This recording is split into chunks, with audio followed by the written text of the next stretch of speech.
1. In bocca al lupo, into the wolf's mouth. The unknown Italian who coined that phrase, wishing performers luck before facing an audience, had no idea how accurate it was. Then again, whoever coined that phrase had no idea that inhabiting a cover identity during a covert operation qualified as performing. But Anastasia Fiore, the descendant of opera divas and theater leads, knew better than most what facing the sharp teeth of hostile foreign agents and brutal criminals entailed. Failed to convince an audience filled with killers and sociopaths that you were who you said you were, and there were no second acts. Fortunately, Anastasia, known as Stasia to her colleagues in the Agenzia Informazioni e Sicurezza Esterna, had inherited her acting chops from some of Italy's finest performers on her mother's side. On her father's side, she'd inherited a moral code to uphold the law and a talent for fighting. She knew in her bones, in fact, that it must have been a Fiore progenitor who had supplied the traditional comeback to the colorful idiom crepi. May it die. In other words, when your acting fails to convince criminals and enemies, abandon pretense and take the bastards down. Or out, whatever was most expedient. It was her ability to excel at both operational modes that made her such an invaluable asset to our country's intelligence services. The fact that she could wear a swimsuit and sarong with the enviable allure of a model only added to her usefulness. That, and the skill to use any number of weapons hidden in said sarong and on her body at a moment's notice.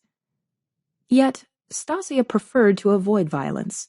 Much better to charm the wolf and keep her blade sharp than to go for the wolf's throat only to find herself surrounded by the pack.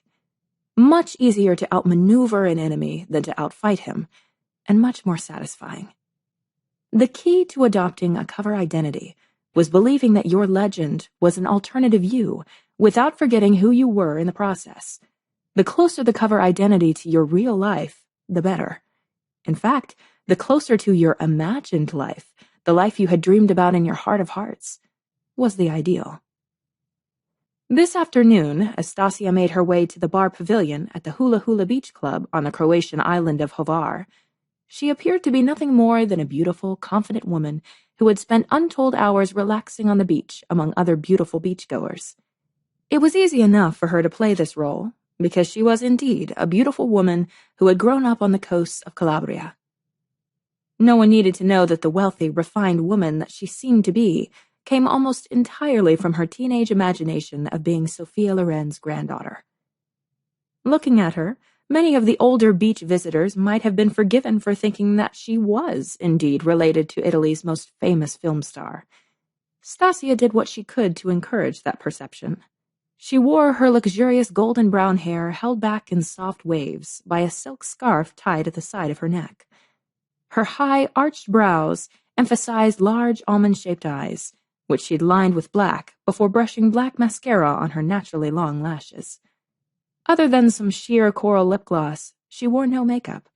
The dimple in her chin, however, she'd been born with, unlike her imaginary grandmother, whose chin was chiseled by shrapnel during World War II.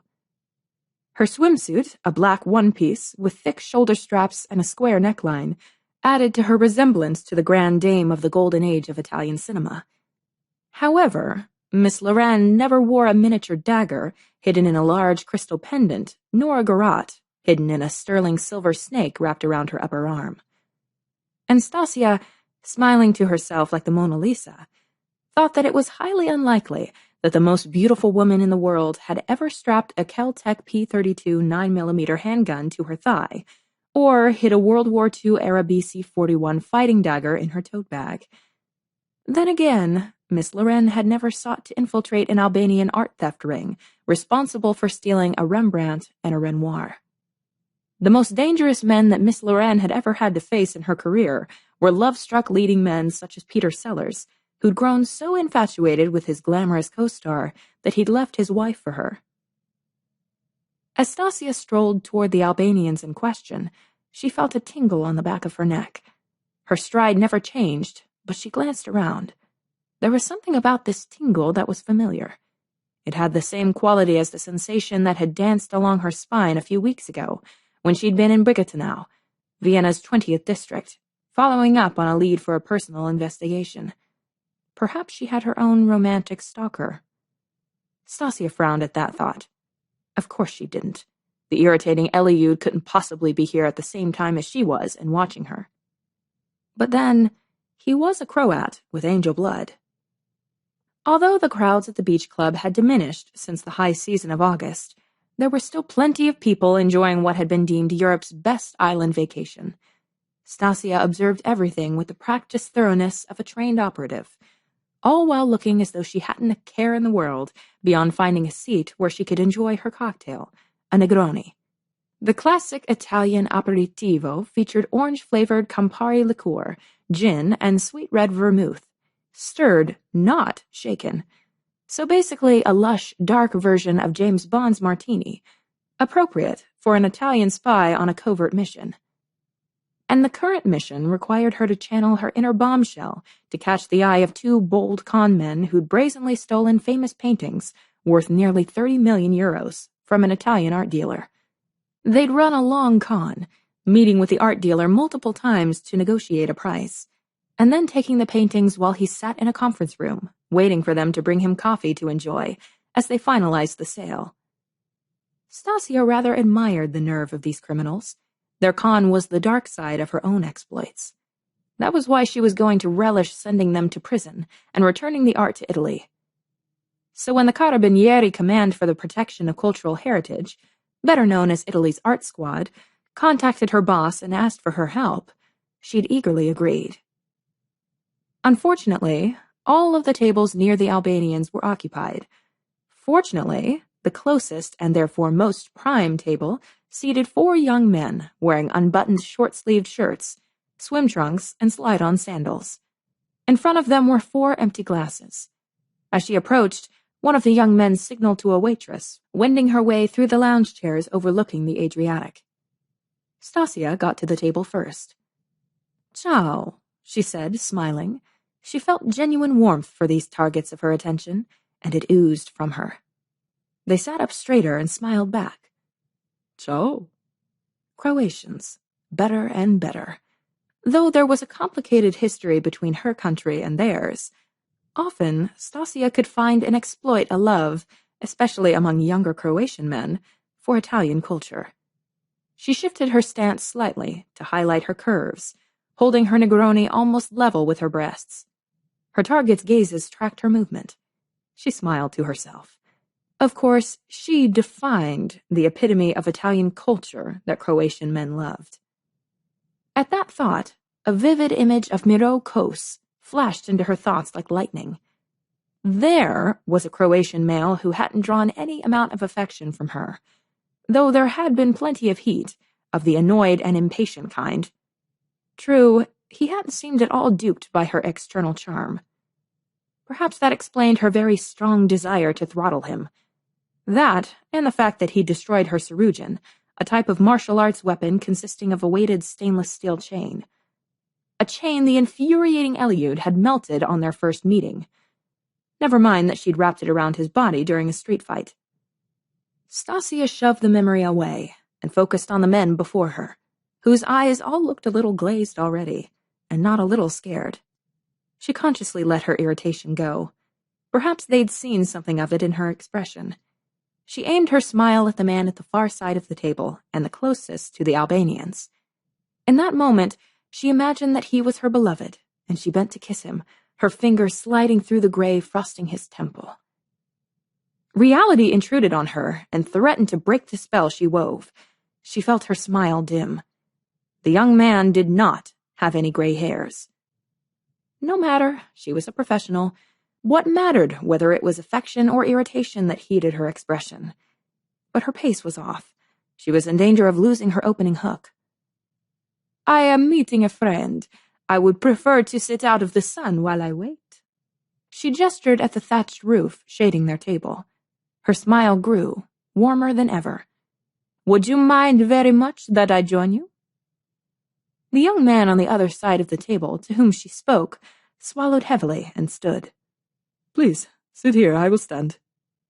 "Grazie," she said, infusing that one word with even more warmth, and laying her hand briefly on his forearm as she passed him to sit. Most people, those who had empathy anyway, would be bound by a sense of obligation for the gratitude they'd inspired in others. It was a much more effective weapon most of the time than the actual weapon she carried. She wanted to keep it that way. She made a show of dropping her tote bag at her side and crossing her legs so that her sarong slipped open, revealing smooth skin and shapely thighs and calves. The collective breath intake around her was gratifyingly audible, but Stasia had accomplished more than enthralling her male companions. She'd freed her legs, whose allure owed not a little to hundreds of hours spent kicking the stuffing out of a weight bag. And bad guys. Lots of bad guys. Like the ones at the VIP table next to her.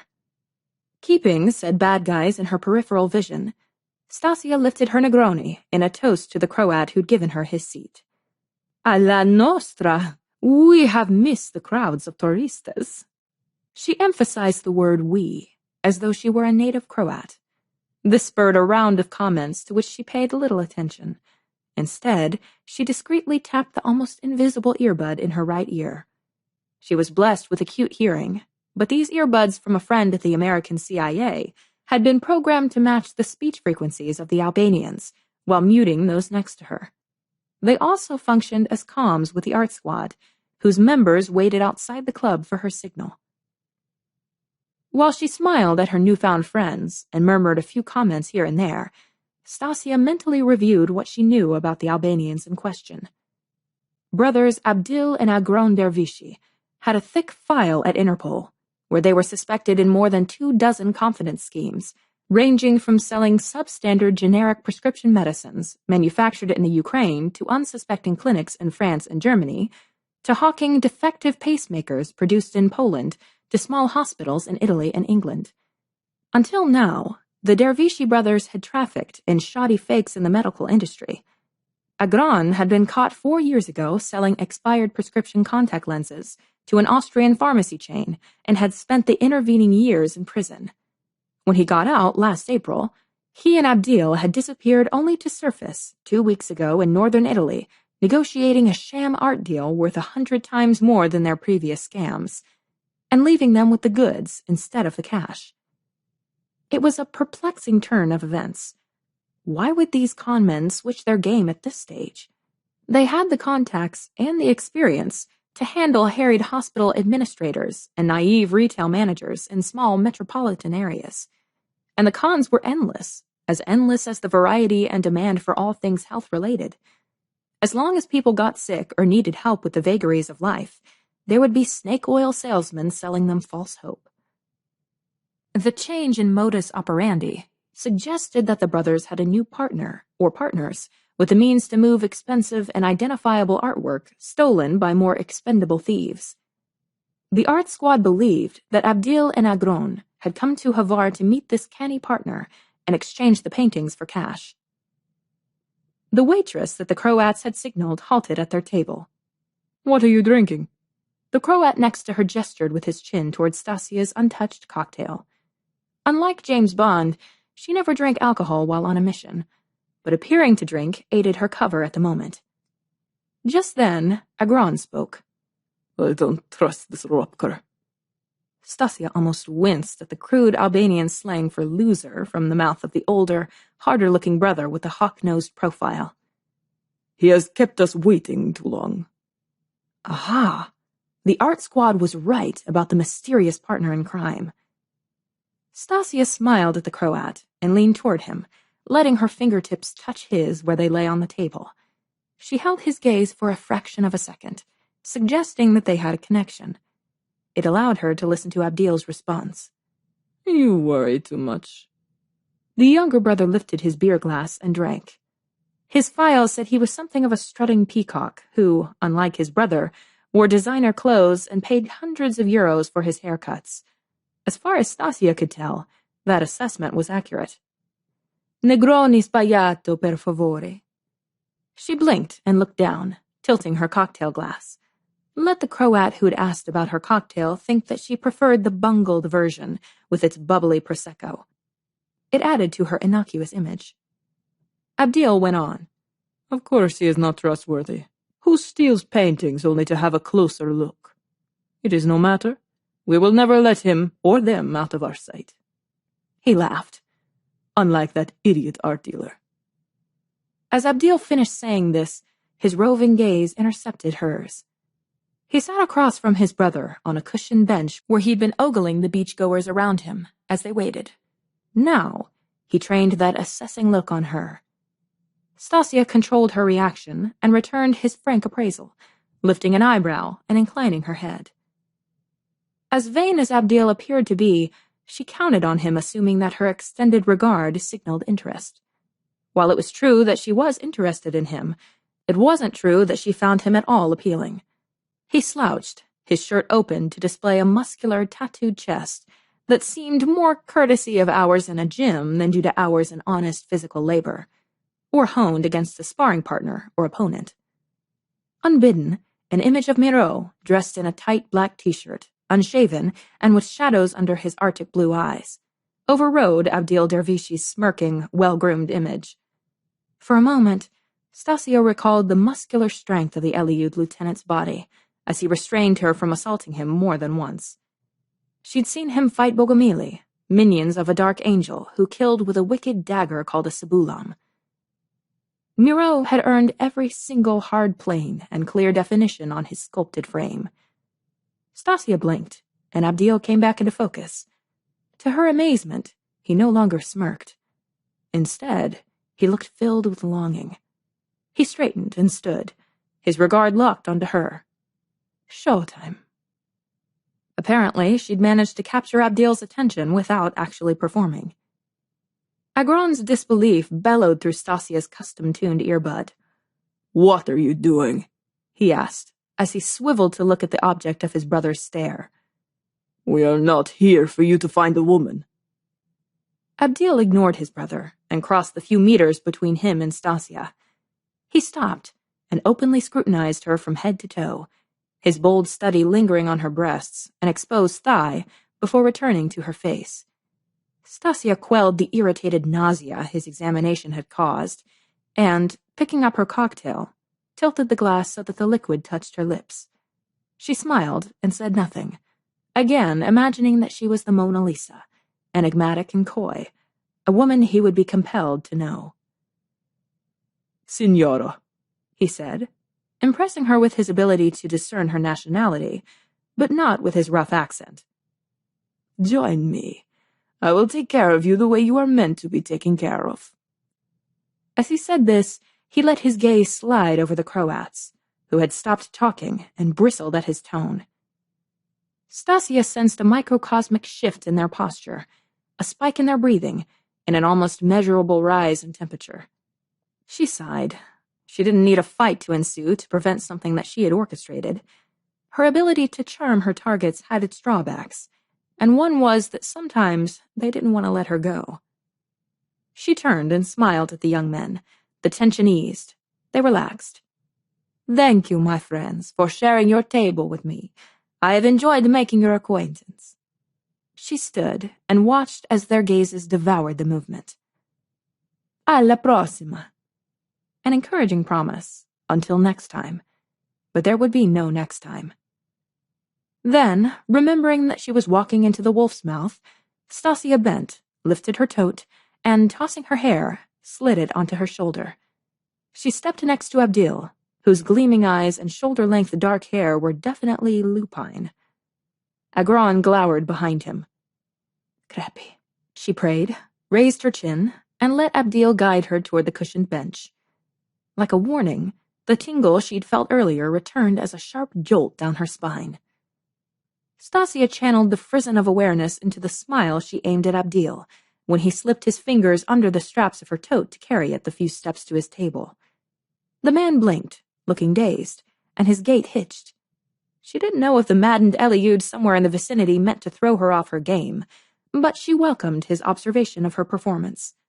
Though the inherent danger of most of her missions always added an edge to her delivery, playing to her hidden audience of one electrified her in a way she couldn't remember since her first covert operation.